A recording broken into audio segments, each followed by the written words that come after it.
दोस्तों, कभी कभी कोई घटना सिर्फ एक खबर भर नहीं होती, बल्कि वो इंसानियत के सीने में धंसा हुआ एक सवाल बन जाती है कि आखिर इंसान इतना बेरहम कैसे हो सकता है। उत्तर प्रदेश के बागपत जिले के गांगनौली गांव की बड़ी मस्जिद में एक ऐसी ही दिल दहला देने वाली घटना हुई, जो खबर नहीं बल्कि एक चीख बन गई, एक आंसुओं का सैलाब बन गई। दरअसल यहाँ एक मौलाना की बीवी, उसके दो मासूम बच्चियां और बीबी के पेट में पल रहा एक अनजन्मा बच्चा, इन सब को एक बेरहमी से मौत के घाट उतार दिया गया। शनिवार दोपहर की घटना थी। दोपहर के वक्त जहां मस्जिद में हमेशा की तरह अजान की गूंज होनी चाहिए थी, लेकिन उस दिन अजान की गूंज नहीं थी, चीखें थी। दीवारों पे जमे हुए खून के निशान थे। मुफ्ती इब्राहिम की पत्नी आलिमा इमराना, 5 साल की बेटी सोफिया और 2 साल की सुमाइना मस्जिद की ऊपरी मंजिल पर चारपाई पर खून से लथपथ पड़ी थी। दोपहर का वक्त था। 5 बच्चियां दीनी तालीमी लेने मस्जिद में मौलाना की बीबी के पास पहुंची तो उन्होंने वहां जो दृश्य देखा, वो दृश्य जिंदगी भर ये बच्चियां नहीं भूल सकती। दरअसल दीनी तालीमी लेने आई इन 6 छोटी बच्ची काफ़ी देर तक आवाज़ लगाती रही, लेकिन जब दरवाज़ा नहीं खुला तो ये सीढ़ियाँ चढ़कर ऊपर चली गई। दरवाज़ा खोला और सामने जो दृश्य देखा, उनने इन बच्चियों को डरा दिया। उनके पैरों के तले की ज़मीन खींच ली। कमरे के अंदर चारपाई पर 3 शव पड़े थे। कमरे में खून फैला हुआ था। कुरान स्टैंड टूटा पड़ा था और दीवार खून के छींटों से अटी पड़ी थी। 5 साल की सोफिया की आंखें खुली थी, जिसे लग रहा है कि वो कुछ देखना चाहती हो, लेकिन अब देखने के लिए कुछ बचा नहीं था। गांव में चीखें गूंज रही थी, भीड़ इकट्ठा हो गई। पुलिस पहुंची, लेकिन लोगों का गुस्सा इतना ज़्यादा था। गुस्सा क्या, दर्द, डर, खौफ, सब कुछ एक साथ था कि जो एक साथ फट पड़ा। लोगों ने सब उठाने का विरोध किया। पुलिस के साथ बहस हुई, हाथापाई हुई। एएसपी की गाड़ी तक को तोड़ने की कोशिश की गई। मस्जिद के बाहर या अल्लाह की आवाज़ आने लगी, लेकिन कोई सवाल ये जवाब नहीं दे पा रहा था कि आखिर ऐसा हुआ क्यों। पुलिस पर दबाव था। कुछ ही घंटों के बाद 2 आरोपियों को पुलिस ने गिरफ्तार कर लिया और जो सच सामने आया उससे पूरा गांव सन्न रह गया। ये दोनों नाबालिग थे जो आरोपी हैं।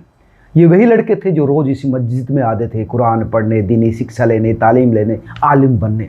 लेकिन पूछताछ में उन्होंने जो खुलासा किया, उसने सबकी रूह कपा दी।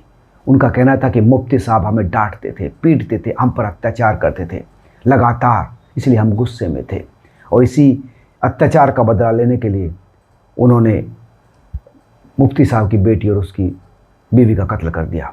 दरअसल जब ये पता लगा कि मुफ्ती बाहर गए हैं तो वो मस्जिद में आए, गुस्से में ये काम कर दिया। सोचिए, गुस्से में 2 लड़के मस्जिद में आए, नीचे काम कर रहे राजमिस्त्री की वसूली उठाई, ऊपर गए। सबसे पहले उन्होंने इसराना पर वार किया, फिर बच्चियों पर, और कुछ ही मिनटों में तीनों की जान चली गई। वो दोनों कुछ देर तक गांव में ही घूमते रहे, पुलिस से बचने का जतन खोजते रहे, लेकिन पुलिस ने उनको पकड़ लिया कि 6 टीमें बनाई गई थी। पुलिस पर दबाव था और उनके पास से बसूली और चाकू भी बरामद कर लिए।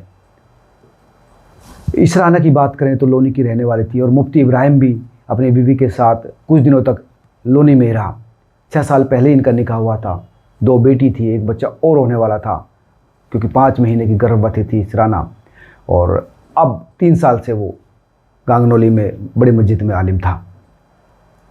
इसराना भी आलिम थी, दीनी तालीमी देती थी, रोज़ बच्चियों को कुरान पढ़ाती थी और उसी मस्जिद में आज उसकी लाश पड़ी थी, उनकी बेटियों की लाश के साथ।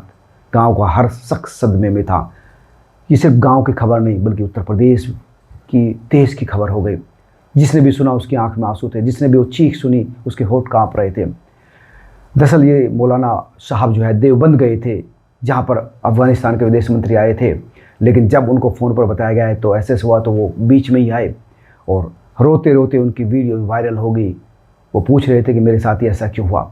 मौके पर बागपत के एसपी पहुँचे, डीआईजी मेरठ रेंज कलानिधि थानी पहुँचे और उन्होंने कहा कि जो 2 पकड़े गए हैं वो नाबालिग है और इन्होंने इस हत्याकांड को अंजाम दिया था। उन्होंने जो इस्तेमाल की थी बसूली और चाकू, वो सब बरामद कर लिया है।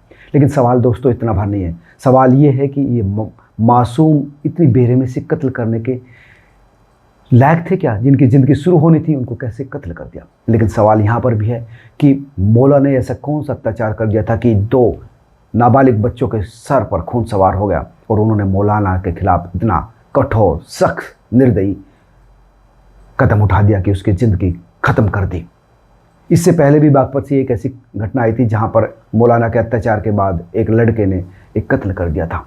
तो अब ये सोचना भी होगा मुफ्ती इब्राहिम जैसे लोगों को कि मस्जिद में तालीम दी जाए और इस तरह से अगर आप बिहेव करेंगे तो उसका अंजाम कई बार ख़तरनाक हो सकता है। तो ये घटना एक सबक भी है और सचेत करने की एक कोशिश भी कि अब बदलाव बहुत ज़रूरी है। आप तमाम लोग इस घटना को कैसे देखते हैं ज़रूर बताएं, क्योंकि ये घटना वो है जो अब बदलाव लानी चाहिए। गांगलोली की बड़ी मस्जिद में जो आज हुआ वो भले ही अब खामोशी का चादर ओढ़ ले, लेकिन उसने जो सवाल छोड़े हैं उस सवालों का हल जब तक नहीं मिल जाता इस तरह की घटनाएं नहीं रुक सकती, क्योंकि हिंसा का कोई धर्म नहीं होता। सवाल ये नहीं कि आरोपी कौन थे, लेकिन सवाल ये है कि अपराध क्यों हुआ। आप तमाम लोग क्या सोचते हैं जरूर कमेंट करके बताएं। आपको खबर अच्छी लगी हो तो जरूर शेयर करें। नमस्कार।